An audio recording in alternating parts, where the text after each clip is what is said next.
Ladies and gentlemen, Hard Nosed Derby Podcast. Derek, where we at? Henry, Illinois, home of DerbyNation.tv. Who do we got with us? Mr. Steve Bucknam Jr. Derby Steve, what's going on, sir? What's up, guys? Glad to be here. It has been a while in talk of getting this direction, but with everybody's schedule, we know it's absolutely stupid, insane. I thought our schedule was bad, but your all schedule is way worse than ours. It keeps us busy, that's for sure. Well, Mr. Steve, I think a lot of guys really want to know, man, how did you get going in this sport? Man, Derby's been in my blood my whole life. My family started driving Derbies in 1963. My dad's older brothers kind of got the family started, and then my dad started. And it was something that he and I did together my whole career. He's still around, but he's not driving anymore, just too beat up for that. And, being here in Illinois where we don't see each other as often as we used to, but still best friends and still share that love of Derby together. Man, did you start kind of as the normal guys, knock the windows out of the shit, not really a cage, and just going out and doing dumb shit? Yeah, man, that's where my base is, because that's what it was like in the Northeast, and that's still what it's like there in a lot of places. Northeast is kind of in its own little time bubble of demolition derby. There's a few promoters out there that are doing some good things as far as progression. One of them is DNA Motorsports out of Vermont. Tom Woodbury and his crew run that event. Run that promotion, and they do a really good job of bringing some stuff kind of to today's standards. But the Northeast is all about stock derbies. MWFA came from the East because that's how it is up there. That's my roots, and that's talking about my dad a little bit. That's what he believes in. He's an old school driver. He believes that to be a driver, you need to know how to make a car move when it's bent.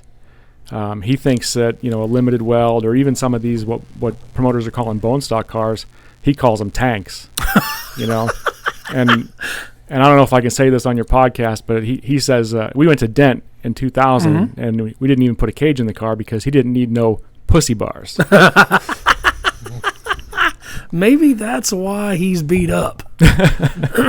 Just throwing that out there. Might be onto something there. Well, and I love the answer there, because we've been doing this for, 3 years now? Mm-hmm. And it seems like everybody that we talk to, their start in this sport was that family, it was passed down. It was dad, uncle, grandpa, older brother, somebody in that category is what brought them into this sport, and I just love it. Every time he asks the question, like, you can almost predict what's going to come out of their mouth.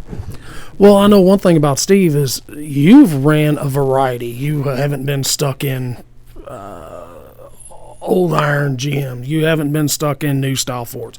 You haven't been stuck in little cars. You have ran a huge variety of all of them. Yeah. I grew up with a love and a passion for Derby, and that never really settled on one specific thing, with a small exception where I in about 2003, 2004, I saw a trend where promoters were starting to switch to 80s and newer, and I said, oh, this is going to be a thing. And so I was a GM guy, always was, and so I made the switch in 2004 to just run in metric GMs. Now, maybe I'm just a glutton for punishment. But I do love a metric GM, and it's something that I'm comfortable in. And being that person who can drive a car that's bent, it worked well for me. Yeah, you have no trouble with the metric GM if you want to drive something that gets bent. Yeah, that's for sure. Just don't drive in reverse, dummy. But I've had the great fortune to be able to travel all over the country and experience different types of builds. The only thing I haven't driven really is a truck, and I'm hoping to do that at some point. Prior to last year, that list was a truck and a bus. But I drove a bus last year, and it was life-changing. I've heard that more than once. Yeah, we've got a buddy. He says, if you ever want to drive a bus, don't. Yeah, he said he died 3 times. I believe that. I believe that. The hit that I made one hit in reverse back-to-back with another bus, and the words that I said out loud in my bus, I don't know if I can say them on your podcast. Sure you can. That's exactly what he said. Yeah, he's like, I swore my soul left my body on the first ass-to-ass hit. Mm-hmm. He said it takes It takes the breath out of you. He's like, you don't know where his exact words were, you don't know where the fuck you're at for about 40 seconds. I'll tell you what, if I'd have had Crocs on, they would have flown off. Well, Mr. Riggs would have been riding shotgun with you doing it then. Amen. So how hard was it for you to go from where you were at in the Northeast, moving this direction? And I think our area builds were probably quicker to really progress than maybe the East Coast stuff. Mm-hmm. So how hard was it for you to take what you're normally talking MWFA, big car gut and go, bone stock stuff to this stuff when you just said our bone stock isn't stock? Yeah, I mean, it was a change for sure, but I've always been a student of the game. And so as I traveled in different places, I used to have a notebook that every time I went somewhere, I'd take notes on places I was and like how they were building cars and what the rule sets were like, different ways people were cheating stuff. You know, I came to Indiana in 2000 and learned about cap and frames for the first time. And I got to see it firsthand. And I brought that stuff home and I was like, what could I even do with this, you know?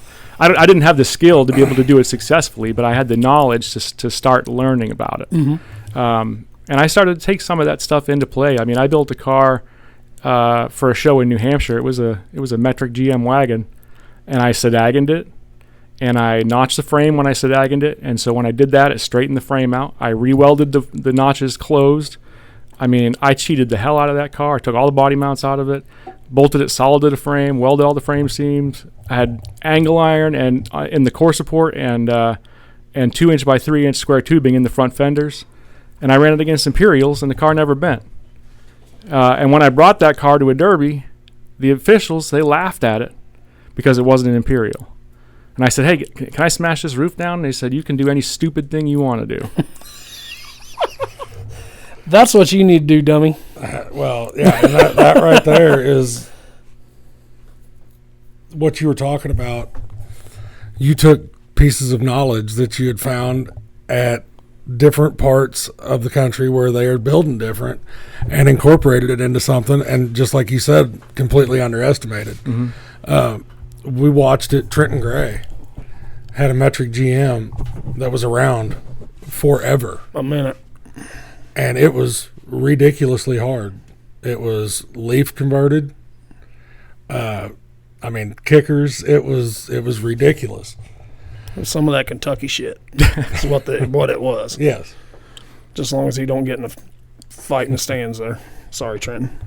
My bad. I shouldn't have went there. Beat up by Hillman. Compact guys at that.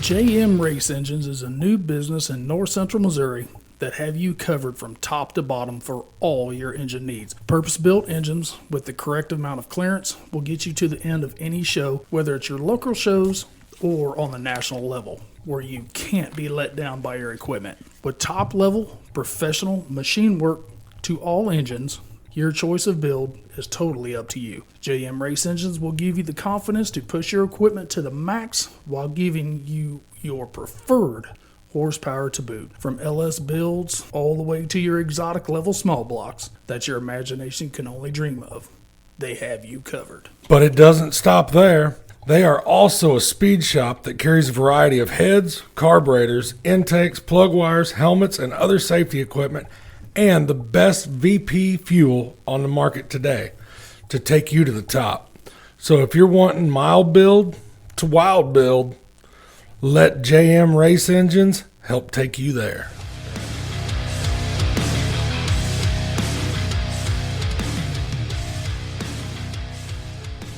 To get back to that question about transitioning, you know, and getting into the harder builds, when I came out here and started living out here, and even a little bit before that, I was too beat up to physically put the work in to do those kind of builds anymore.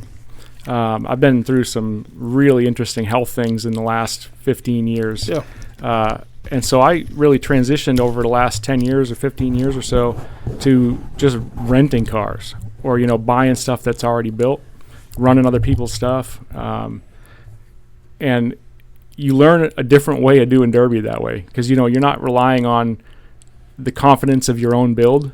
It's really just in your hands and the steering wheel and seeing what you can do. And it got me to go back to a place where derby was fun again, because I didn't have to have a lot of my, I didn't have to have 6 months into a car. I could literally put $2,000 into someone's hand and go strap my helmet on and go run a car.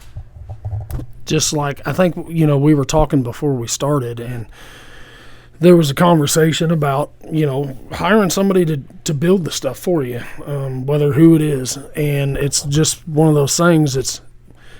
I think it helps on your confidence level a little bit, because these guys do this all the time, right? Whether it's Mason Larson, whether it's Billy Estep, whoever.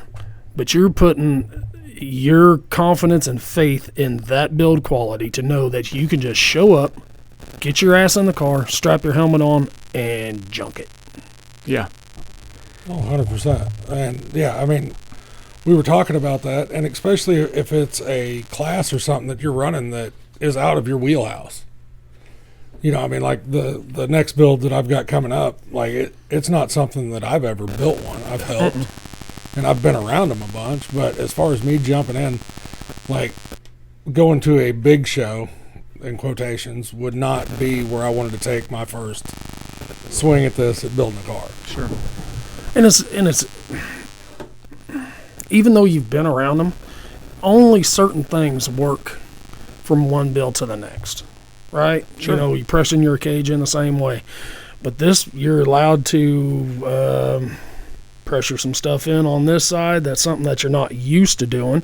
Or you're used to pressuring and now you can't. Right. What is tied into what and what can't be tied in. But when you go to those guys, you're like, hey, this is what we can do. Here's the rules. Here's cash. Do it.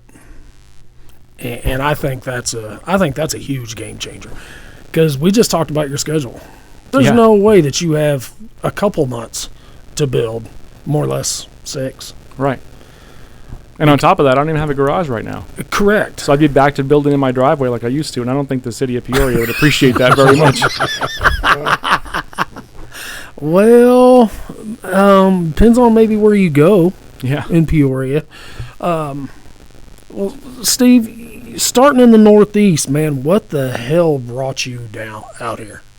Mark Klein. Mark Klein. DerbyTees.com originally, and DerbyTees.tv. I started announcing derbies. I announced my first derby in 2000, but I started doing it regularly in 2011. And I was starting to become kind of known for doing that. I was starting to travel a little bit. I did stuff like Keystone Nationals in Pennsylvania in 2014, and I announced some IDDA derbies back in the day, the International Demolition Derby Association, a couple different places. And Mark needed someone to do some commentary for a pay-per-view, and I reached out. A lot of people tagged me in the post and said, hey, you should go try that out. And so I was able to sit in on a couple of shows, and it sort of started to become a thing. And for a long time, I traveled from New Hampshire to these events and just met the rest of the crew at the events, did the commentary, and then traveled home. And that was a lot of wear and tear on my stuff. It was a lot out of Mark's pocket because he was helping me with travel and stuff like that. And in 2020, I made the decision to just go ahead and pull the trigger and move to Illinois and be closer here so that we could make this a real thing. When you started in the sport, did you ever think that you would be doing what you're doing now? Not ever. I actually thought I would be a derby driver, and then my goal was to become a promoter. Well, I'm glad you talked yourself out of that shit. Oh, me too. Me too. Let me tell you. I mean, I've been to a bunch of derbies, and so I could sit back and armchair quarterback a derby all day long, but I don't ever want to be under that spotlight that these promoters get under and be under that magnifying glass. And more power to them. Well, and social media has blown that completely out of proportion. I mean, 100%. Anybody that's got access to the internet has the access to bitch about how somebody's doing something. Oh, yeah. And they use it. A lot. They really use it. Well, that's why we did that episode on kind of the backside of promotion. Because I don't think a lot of these people that were getting on their mouthing understood what it takes. They don't just show up day of and start teching cars. You know, they didn't think about having to try to track down dirt or how the inside of the facilities run. You know, they don't think about any of that. Yeah, the skid steer work, the loader work, the dump trucks. And not just that. I mean, it's as down to the tickets, how all that's going to go, how the flow of the general public's going to come in and out of the Porta Johns. Yes. I mean, all of the little things that you don't think of till like the week before, and then you're like, oh crap. Yeah. Literally. Yes. Yeah. Yes, literally. And, we'll talk about this. When we walked through the door, we saw a whiteboard. Mm-hmm. Okay. The whiteboard has a lot of shows on it. Ones that we've already started talking about. Wicked Warzone's on there. Cornhusker Chaos is on there. Wicked Team Show is on there. Spring X is on there. There's a couple else on there, and we're just talking from January to April. Yeah. Man, how do you guys plan your life? Because really, that's what you're doing. You're planning your life around your job. Mm-hmm. A lot of people plan their jobs around their life. You guys are the complete opposite. How do y'all make that work? We're very lucky to have the team that we have. It wouldn't work without the team that we have, for sure. When I started doing this with Mark, we were in a van, basically. It was a larger van, but it was still a van, and it was tight quarters in there. And now we've progressed, and we got a trailer set up and stuff like that, and enough stuff to be able to split the crew and go to two places at one weekend if we have to. But we have people like, and I think you've met him before, Billy Byer, that works for us.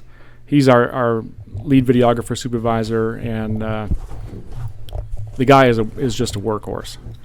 He takes on a lot. He gets overwhelmed sometimes. Flying drones. Yeah, flies drones. I mean, he's our producer. He's our IT guy. He's our internet guy. Our everything. You name it, he takes care of it. So a lot of that happens because of people like him. And in some ways, I've gotten to been able to take like a little bit of a back seat because of our crew. Mm-hmm. And I've been able to say, okay, I'm just going to do some commentary or some producing or both, and everybody else can kind of handle the rest.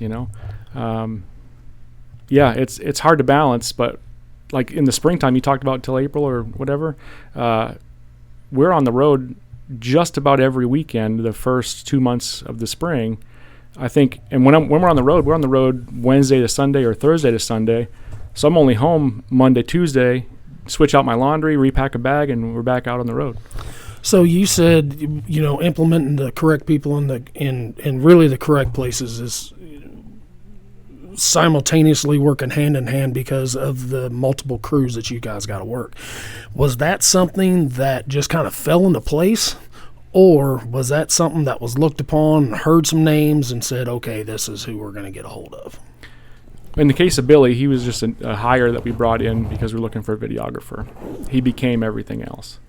But in the process of kind of growing this team, and I think, if you talk to Mark, he'd probably kind of bring up the same things, is that everyone's input sort of helped the team to grow. Mm-hmm. And we've had some people kind of come and go as they weren't the best fit or something like that. But we use a lot of other creators and freelance work and stuff like that. So we have like Tanner Longus from Multi-Demo 10. Yes. And he's already at these shows doing what he does. And so we teamed up with him. He comes and works with Derby Nation now.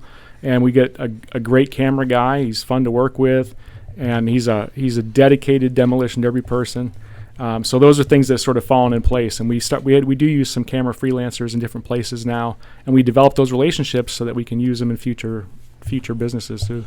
Future shows, I should say. We were talking about that, just the busyness of the beginning of the year. But like him and I were talking, even since we've started this, we had some time off. There was downtime. There's not anymore. I mean, you can derby 1 month. There's legit 1 month-ish. Yeah. Of no national level shows going on. Right. And That's a big ass schedule. Yeah, and it's great for us because we've got something to talk about all the time. Mm-hmm. But our schedules are ridiculous because usually whenever we started this in the wintertime, like we kind of idled. But now we're going to shows and and talking to people, and stuff's happening from January to November. Pretty much. Yeah, we take a summer break. We take all of, part of June, all of July, and most of August off. And you kind of think that that's a little counterintuitive because there's a ton of shows during that time, but they're usually county fair level shows. And it's not that they're not worth filming or anything like that. It's that our audience, who would normally be at home watching and buying a ticket, they're out at a show. And so there's nobody sitting at home on the couch to watch a show during those months for us to make it fiscally responsible to do that. So we actually use that time to sort of like revamp our equipment, clean up all of our trailers and stuff, and also like take our vacation time and do our own derbies. You know, Mark drives, I drive, Billy has driven a few times now, and so we use that time. Yeah, Luke. I mean, Luke's part of it. Luke, CJ, of course.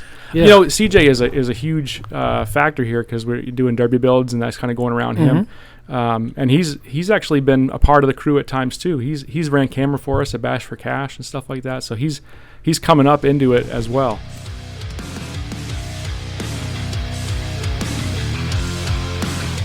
DerbyNation.tv is your one-stop shop for your Demolition Derby pay-per-view needs. With a schedule like no other, you can catch all the shows you want to watch at the touch of a button from the comfort of your living room without leaving your house. But pay-per-view derbies aren't the only thing that they can get you. You can also carry a monthly subscription to watch the ever-growing Derby Builds, where you get all the behind-the-scenes action on different build processes with the Derby Builds team, including team show cars and even some national-level youth builds. And if you can't make it to that big show in person, go ahead, host that shop watch party, and let DerbyNation.tv bring excitement of Demolition Derby action straight to your shop live on your TV.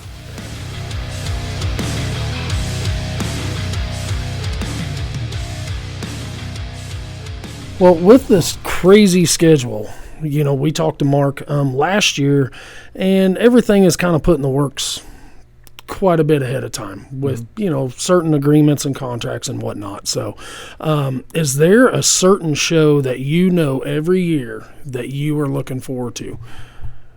Part one of this question is watching or commentating. Part two of this question, running. Oh, man. That's kind of a tough one for me. He does this to me all the time. So, yeah. My standard answer for like favorite show to look forward to for like the last 5 years has been Cornhusker Chaos. It's changed a little bit when it went from being an indoor show to an outdoor show. For me, it lost a little bit of its luster going to the outdoor show. I still love the competition there, but it just wasn't quite the same. So I'm really, really looking forward to the next Cornhusker where it's indoors again, and the venue is amazing. And the scale that they've moved this to, I just can't even imagine how awesome the show is going to be. So from that standpoint, I would say, you know, watching and commentating, I can't wait for Cornhusker Chaos. Shows to run right now, based on the experience that I had last year, I'm really excited to go back to King of the Ring in Kansas, Lynn, Kansas, with Chad Markley and his crew. I'll be going back there with Ron McClung from Canada as my teammate, and we're going to be Team DerbyNation.tv. Oh. And last year with Jason Fisk, thanks to him, we got third place and Mad Dog, and I'm looking for another Mad Dog and maybe a better finish this year. How did you, okay. You kind of said it before we started. King of the Ring is that simple build. Mm-hmm. Am I correct to say that you said you were going and building the car there? Yeah, so Chad and his guys have been real gracious to like open up their shop and provide some cars there. And like last year, they had my car mostly done, and I went like the day before and just finished up a bullet point list. I believe the plan is that Ron and I are going to go 2 days before, and again they're going to have cars stripped for us, and Ron and I are just going to hammer them out and get stuff done. So that's the plan right now, is to get that stuff finished. The build really lends itself to that kind of timeline. You can't even put headers on a car there. So you can basically swap bumpers, bolt the rear end in that bolts in, and go have a good time. Is that why it's one of your favorites to run, because of kind of the simplicity, going back to your old school roots from the Northeast? That's a part of it. But for me, it's really just the experience that I had on the track and the camaraderie that existed between all the drivers. And I also really, really enjoyed that pit stop that happened in the middle. That's awesome. That's what That I was was going to super bring cool. up. That format that they've got out there is way different, than we see. Yeah. And that's the stuff that I tell him all the time that I look for whenever we're talking about these shows, or, somebody wants us to come. If they're doing something different, I want to spotlight that. Yeah. Because that's what this sport grows off of. Like it's that originality and stuff that really, really makes these shows what they are. And then witnessing Jason Dials knocking himself out. Yes. That was sorry, Jason, man. He's had a year, boy. New year. New year, new dials. There we go. New year, new dials. Do you see yourself, which I know it's really hard because you're working at almost 95% of every national level show. Do you see yourself maybe getting a chance to run in one of these national level events that you guys cover almost every one of them? Yeah, I have in the past. It's a little tougher logistically to make that happen. But in 23, I ran at River City Rampage in the MWFA class, got third place there. In 2017 was the year that Riggs built a car for me for Urban Destruction, which was in Evansville, Indiana. Won the heat, made the feature, didn't have enough car left to go back out. And that wasn't his fault. That was 100% my driving. Lost the steering early and then drove it with the transmission the whole heat, so the car was used up. But yeah, I've driven some of these national level shows, and I've said it on the air to the fans that listen. I used to firmly believe that my driving level was at that level and that I could compete on the track with any one of those drivers anywhere in the country, and I really believed that for a long time. I do believe that I've gotten rusty. Not running regularly has changed that a lot, so I don't believe that as strongly anymore. But I also firmly believe that I could never compete in the pit area with these guys at the national level, and that's where you win or lose the Derby.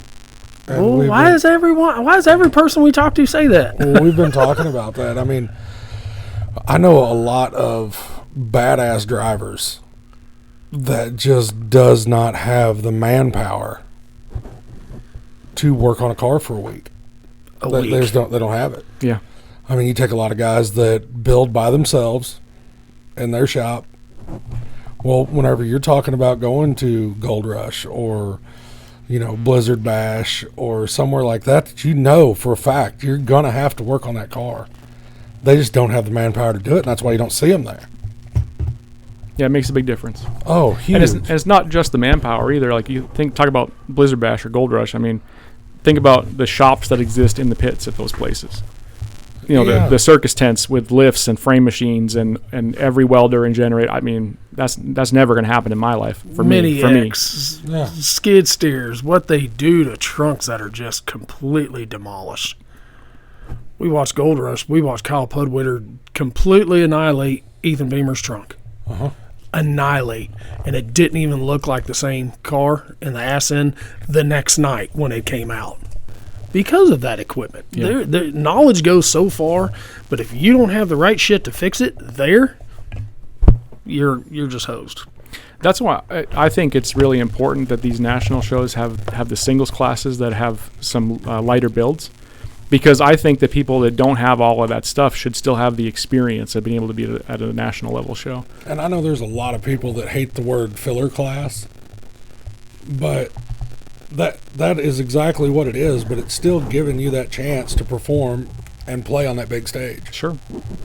Because I can tell you right now, I will never build a full tilt mod car. No. Like, I won't. I'm not going to do it. I have no desire to whatsoever, but I do like that stocker build. And I've ran at Blizzard Bash, and I've ran it here in Peoria, and it gave me a chance to go play with everybody else. I think that's I don't know if that per se, I'm going to get in trouble. filler classes, we've seen it on the national level.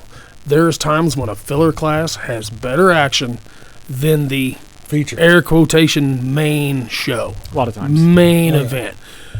Sitting with Steve at Cornhusker, there was parts of the filler classes, we were just looking at each other and going, holy shit. Yeah. Well, and I'm not saying that the finals at Gold Rush were terrible. Correct. By any means, but that mod heat singles that they threw together, correct, was insane. Mm-hmm. I mean, it was definitely a highlight of that weekend. Yeah. I think so much of that comes down to drivers' mentality at the time, too. You know, how much do they have really invested in that event, how much time, effort, and all that stuff. And then also, like, how long have they been sitting around waiting? How much are they, like, just looking forward to getting this over with and getting out back to the hotel and getting some sleep? You know, so a lot of times that can change the pace of the Derby for sure. Since 2012, GHE Transmissions has been an industry leader in the purpose-built transmission world. With endless research and development, Jarek has proved to the nation that his builds are ones at the top of the list. From aftermarket cases to turbo 400s, short or long tails, your build options are what you want them to be. Whether you want one of his OG builds or his new Spragless 2.0s, you're just one decision away from changing the game on your end. Customer service that is almost unmatched. Let GHE change your confidence in your builds and let them take you to the front of the line. Speaking of Cornhusker last year, you know, we sit there and we watched heats that were just wide open. Mm-hmm. And then you got to the feature, and speaking with Logan last week, how pissed he was, really, going from a show that he wanted over in 45 minutes to watching something that took an hour and a half. Right. Now, the heat that I was really pertaining to when you have a heat with John Mavis on one side and Chris Collins on the other. Absolutely. In a bone stock, you're talking two of the country's best drivers, in my opinion, in anything. They can run go-karts, they can run Odysseys, they can run... strategic driving. Correct. Not bagging. No. Straight up wheeling the piss out of it. Both of them snooted to the moon. Both of them trunks were gone. One of them no steering. One of them half steering. And watch what they did. Yes, that heat did take a long time, but that was somebody that wasn't wanting to give up and wanting to go to that Consi. Because we looked at that Consi, and that Consi was fucking rough. Yeah. Well, and that's what I said whenever people ask me. They're like, oh, well, I just want to watch the Mad Dogs. I'm like, yes, me too. But I do like watching some of that dogfight action, you know, where your normal consumer that is just showing up because the show is at, you know, their hometown or whatever, that they don't understand. You know, like I want to watch that driver that doesn't have any steering, but can still wheel his car. Like, I like watching that. I know you're not going to get to see the big hits, the big action, stuff like that, but they're working. And like I said, your normal, everyday, general admission viewer, they don't know what's going on. Right. Correct. Man, we've always kind of said we don't know how this sport is going to get better. We're seeing that 3 to 5 year rotation where the mod build is kind of backing down to maybe a light weld build with with a few tweaks. But when you're sitting in the booth or you're sitting in that trailer and you're watching this, does it hit you a little bit more in your brain to say, I like watching the lighter builds because of your start? Mm-hmm. Yeah, I have a love for seeing cars bend.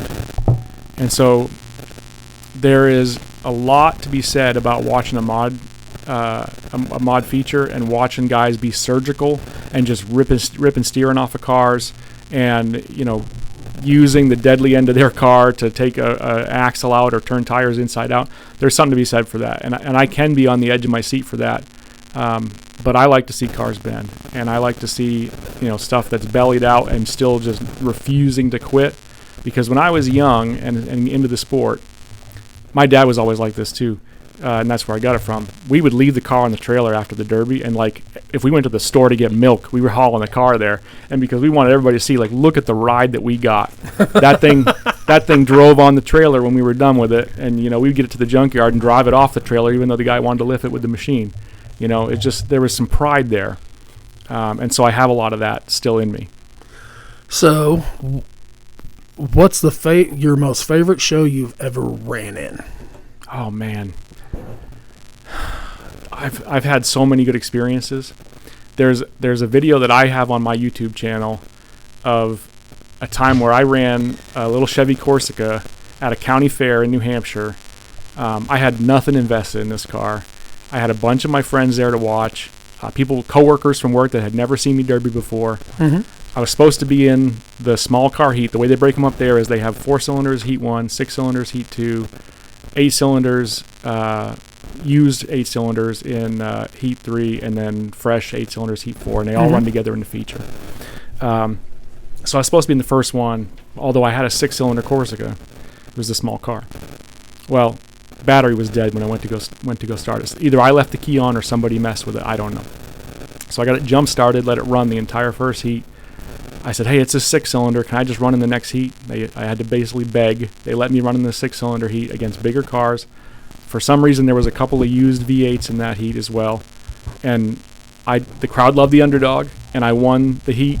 I beat an Oldsmobile, like a 76 Oldsmobile, and a mid-70s Chrysler, and took the win for the heat and went to the feature. And I drove it off the track, and I just walked away from it in the pit area. My friends that were there, they said, do you need any help getting it fixed? I said, no. They said, what do you mean? I said, if it starts for the feature, I'll take it back out. If it doesn't, I don't care, because I just had so much fun. Mm-hmm. And sure enough, they called for the feature. It started. Motor mounts were broken. You put it in gear, and it would just go wide open. I ended up finishing 5th with a dead battery in a Corsica against full-size cars in a feature. And so for me, that was the most fun that I've had in a derby in a very long time. There was 2 years in a row that I ran, and there was a front-wheel drive car in the full-size class, and that was the one I was worried about the whole time. Yeah, because they can maneuver. Bumper height is perfect to just break all your fucking suspension on. Yeah. One year was out there at Blizzard Bash, and that was 18. Well, us bank don't care. That's a big difference Cody. when it's Cody Meyer. And I was beside him until his stuff quit. Yeah. And everybody's like, what are you doing? I was like, staying away from him. Because I wasn't letting that Lumina get around the front end of that car. No. I mean, Steve just did talk about courses taking out mid-70s Mopars. Uh-huh. Lover of Mopars you are. Finally getting you transferred over. I was pretending like I didn't hear that. I knew Don't worry, I'll send you the video on YouTube. As soon as we're done, video sent.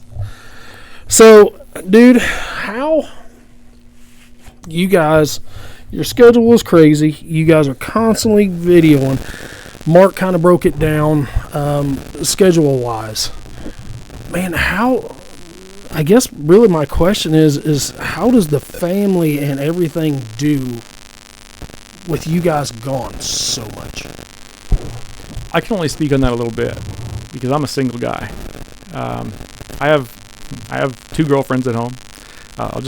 People that don't know that it's not public knowledge, but some people do know I'm polyamorous, so I have more than one relationship. So I have 2 girlfriends at home, and so they miss me when I'm away. But I don't have kids at home. I don't have a dog to take care of. So that makes a big difference for me. Finding that work-life balance for people that have families is really hard, for sure. Man, how do you do that with 2? Well, they talk to each other. Yeah, that's the problem. I have enough trouble keeping one out. Didn't we have that conversation on the way up? We did. Man, Steve, my luck, they both be pissed off at me all the time. They would, because they're talking to each other, stupid. Did you see what Steven did last night? Yeah, he tripped over the dog on the way in the house. That happened one time.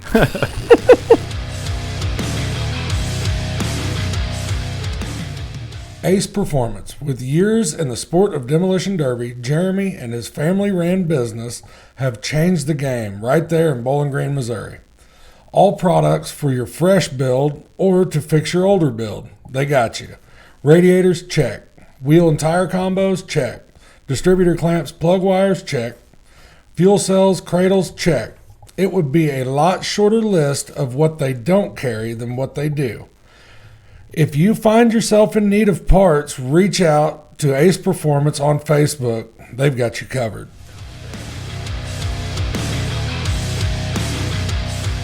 Well, Steve, what do you got for a bucket list next, man? Well, I had a car that I was supposed to run last year at Pana, Illinois with Jacoby Manuel and Kirby Manuel. Ended up not being able to run it because the engine threw a bearing 2 days before the Derby. So that's on my bucket list to run this next year coming up. I have some stuff on my schedule that I hope to do, and I have some stuff that I'm definitely doing. Like I'm running King of the Ring again. I think that's July 12th, I think is the date for that. 12th, 13th, that weekend right in there. I'm running in Missouri July 26th with the car that Tyler Reed's working on for me. That's a metric that I bought this year. That's going to be an interesting ride for me because it's a car that I'm familiar with in a build that I'm not. It's a pretty heavy build. So I'm excited to see how that goes. And then running that Pana show, which is Labor Day weekend. And I'm going back to Fall Brawl in Ontario, Canada in October with Impact Motorsports. And I'm not sure yet what I'm going to drive there. Might be the bus that I ran last year because it's fixable. But if not, I'm going to get behind the wheel of something else. Now, we had talked right before you went to Canada.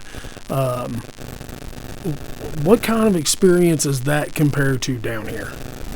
Derby-wise, it's a little different. There's some quirks because like one of the rules that they have there is if you put someone on the wall, you have to make a good effort to get them off. And if you don't, if the judges deem that you didn't make a good enough effort to knock that car loose, you can be disqualified. What?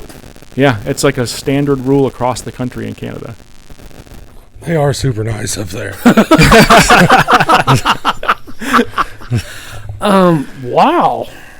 And I've had that benefit me and hurt me. So I'm all for it. So Missouri promoters. I think I need to go around Canada. Missouri, yeah. Yeah, you've been stuck on a wall a couple times. Shut up, dummy. Missouri promoters, don't listen to this and change that. Because we're not that nice. I don't know. That'd be and I don't think the Illinois guys are either. I think it'd be fun to watch. But just the experience, that's just what made you say, yeah, I want to go back. Yeah, I mean, Impact does a great job up there. I work with Ron McClung at I Am Demolition.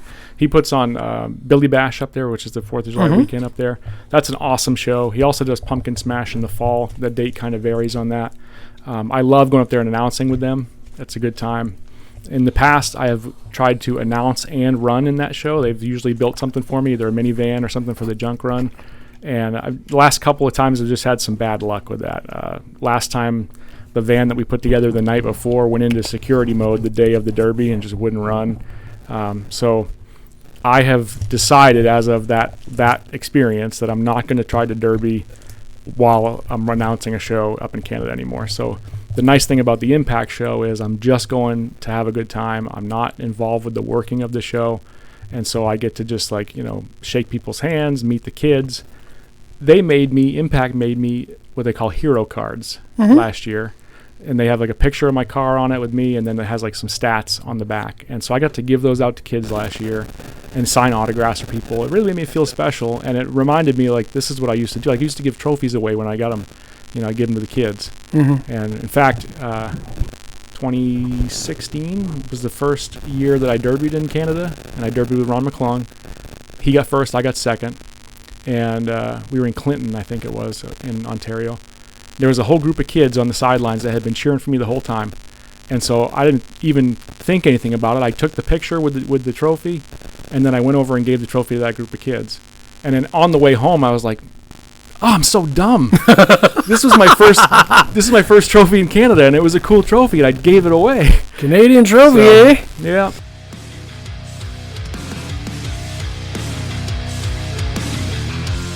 Ladies and gentlemen, are you tired of your compact going into limp mode? Are you tired of watching everyone run circles around you at national level shows? If you are, do something about it.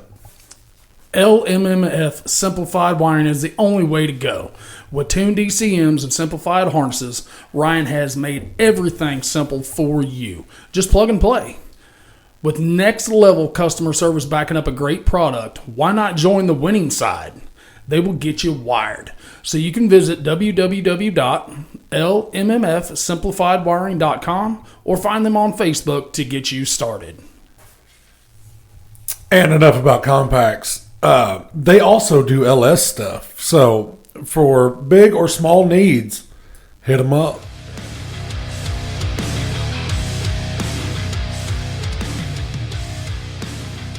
Now, what is your bucket list show to announce? Commentate or announce? Because it's different. One of each. To announce, I am really looking forward to Keystone Nationals coming back this year. That's going to be in Brookville, Pennsylvania. Has it been 3 years? More than that, I think. Right about COVID is when that kind of got axed, wasn't it? Mm-hmm. Yeah, Bo Lockwood took a step back from promoting for a long time, but the shows that he put on were always top-notch, and the action was just intense, and the crew that he puts together. I mean, Toby Hiley, Mark Elliott was a part of it. Bobby Brockway was there. And then I got to do the announcing and be a part of that crew. It's just high on my list. It really is. And that area is special to me. I had some friends from that area for a long time. Bo was one of them. Another guy, Matt Davis, who's passed away. Matt was a friend of Bo and I's, and so I kind of go and honor him too. So I really look forward to going there to announce that show. Doing commentary, I have to say I cannot wait for Vegas. That was going to be my next question. Yeah, I can't wait. I was just kind of leading up to that one. It's a new state for me. As of this point right now, I've been to 31 states and Canada for derbies. And I get to add Vegas to the list this year, which will make 32. And then I'm derbying in Missouri, which is a first for me, so that'll be 33. So I'm really excited about that. Did your jaw drop as much as ours did when the team list came out for Vegas? Oh, for sure. For sure, yeah. I'm excited, man. It's going to be, it's going to be action-packed from start to finish. I mean, there is no slouches on any list for the national levels as they go. But, man, I cannot wait. Not just the team list, like the jackpot list and stuff, man. Yeah. That's a show people don't want to miss. Be there or watch it. But, I mean, you got to see this show. Yeah. Yeah. Now, what's your, you've seen most all these guys run. Mm-hmm. That's on that team list. Do you see very many issues with them building down, really, compared to what they're used to running and having that issue with Whiskey Throttle? And well, this is what, whenever he touched on it earlier, it's going to bring out that driver in them. And, a lot of these guys didn't start in a mod car. No, they didn't. And like you said earlier, you see a lot of these guys bounce around anyway. So, I mean, in my opinion, I don't think that's going to make much of a difference. But now the question is, are the other team, being it's one-on-one, are you going to get time to be strategic? Or are you going to be the one in the middle, you're getting ready to get turned, and the next thing you know, Adam's running 87 fucking 100 mile an hour? Well, as the consumer, you hope they don't. I don't think strategic equates to driver always. I think being a driver is knowing the hard parts and the soft parts of your car, using the hard parts against somebody else's soft part, and being the hammer, not the nail. Because in my experience, you get less damage when you're the one being the aggressor. Mm-hmm. And so I think we'll see that. I think we'll see the cream rise to the top with these drivers. And you see the guys, like you're saying, that are used to running a bigger build.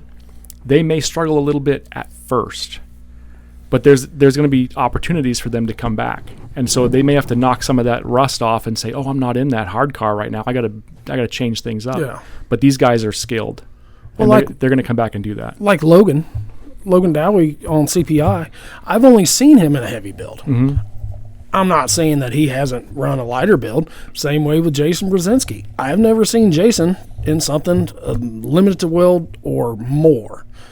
So I think that is one thing that's really intriguing me to watch this, is to see these guys adapt, overcome, change to the situation, change to the track. Absolutely. Watching, and then the badass shit, it's one-on-one. Yeah. The whole, yeah. I love the format. I mean, I think that's making all these derbies, the heats are, I mean, amazing. Yeah. And then we're watching all these national levels pull back on those builds a little bit. We witnessed it with Blizzard Bash. You know, you go from a full tilt mod and you couldn't even come close to filling it up. You pay $100,000 to win, pull it back on a light weld side, and you fill it up. Lighter weld. Mod light is what you're saying? Pro and pro light? Ish. Ish. Ish.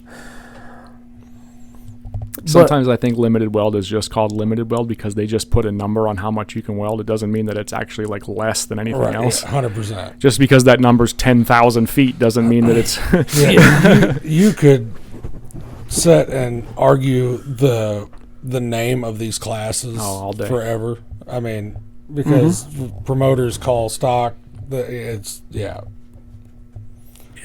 We've got hobo classes around home that are... Not hobo. No. 4 plates, 8 lug rear end. I mean, Pressure. yeah. I mean, No Stretched. No thanks. All of it. hobo.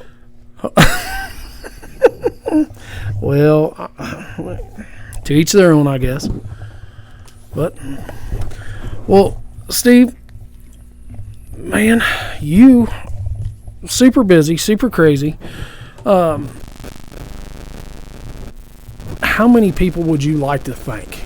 Oh, man. From the time of getting you started to getting you to Illinois and just doing what you absolutely love to do?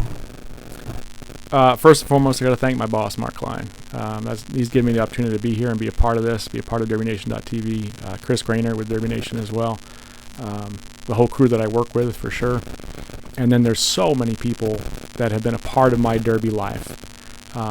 You know, it used to be, and I still do, on Thanksgiving, I just open my phone up and start going through my contacts and just calling random Derby people and saying, hey, man, happy Thanksgiving. I'm thankful to know you, you know? Yeah. So there's so many. Some people that are fresh in my mind are people that helped me run last year. If you don't know, if you haven't heard, I took 2 years off of driving because I was not healthy. So 23, when I ran at River City, was the last time I drove until this last year in 25.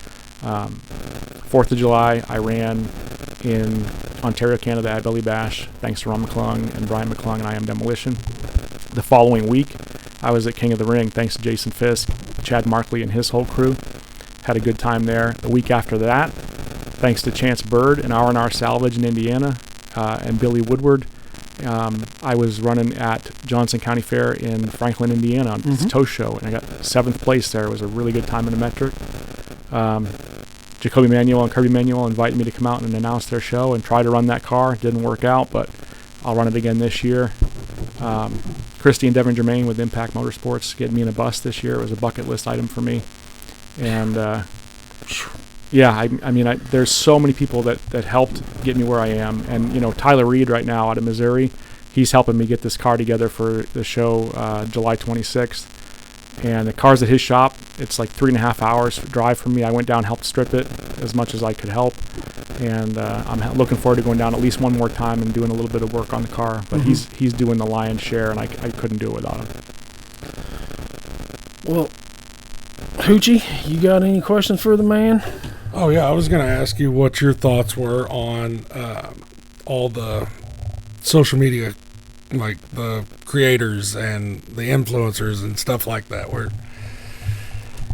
That's a tough question. I mean, I think there's a lot of like question about, you know, what makes a creator and all that 100%. Stuff. I saw something on Facebook this last week from like creators of the Derby world, I think is the group, and so I did some research on it. I hadn't heard of it before, and it's new. It's only been around for like 5 months or so, and they're doing some awards. They're like trying to recognize some fellow creators, and basically it's a group of creators that are just trying to like hype each other up and build their fan base. And I'm all for that, man. It's all good. But in some ways, I think that people on the outside see these lists and they think like, well, who picked that? Right. And how do we get to vote? Who gets to vote on it? And I don't think that really matters. I think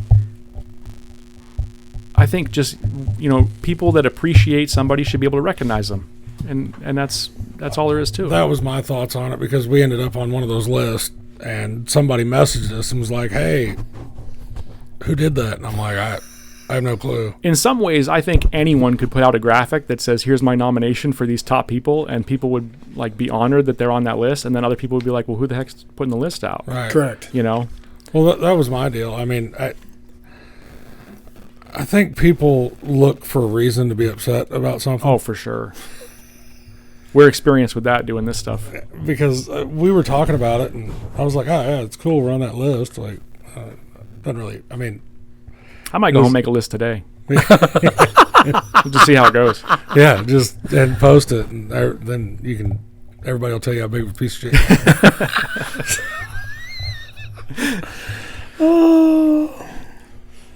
I mean, I do think that the whole influencer or creator, whatever you want to call it, I think as long as they're trying to bring awareness and, spotlight to the sport, let them do whatever they want. Mm-hmm. And because we've talked personally that as long as it's for the good, because we've even said, we've been asked so many times, man, such and such started a podcast, do y'all care? No. As long as they're using it to inform, because first off, I'm not competing with anybody. No, there's no competition. Just as Derby Nation, you guys, we've talked, you cannot cover every show that there is. Right. Period. Right. You can't. That's why there's a Throwdown TV. That's why there's a We Crash TV. That's why there's a High Octane Media. There's, as long as the sport is getting spotlighted as it should, why is anybody going to bitch? Well, because it all turns into a dick measuring contest. Why is that? Because Derby drivers have egos. And that's just who we are. I think to be a successful Derby driver, you have to have some ego about you. You have to think you're the greatest. Oh yeah. I mean, he's not wrong. No, he's not. He's not wrong. But I've watched that turn into hurting themselves. Mm-hmm. Over doing shit like that. For sure. Promoters hurting a show because it's a pissing contest. Uh-huh. We watched it in Missouri. Terrible. Yes. Yeah. 4 hours from here. Yeah.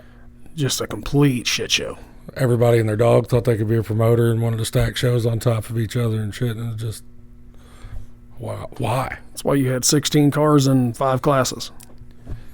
What's that do for the sport? It doesn't do shit. I mean, you're going to pack the stands that are going to watch a 45-minute and then won't derby. Be back the next year. Correct. Or just sell out and be done. Mm-hmm. Right. Smart way. Well, Mr. Steve, man, we appreciate you finally being able to sit down with us, get this thing knocked out. We are so looking forward to all the coverage. If it's a major show, DerbyNation.tv, we tell you every week what's going on. As long as I can keep a schedule in my head the correct way. I don't get much help from Steven when it comes to that shit. Do I? No, not at all. But I can look it up. Well, got any last words? Nope. Make junk, boys.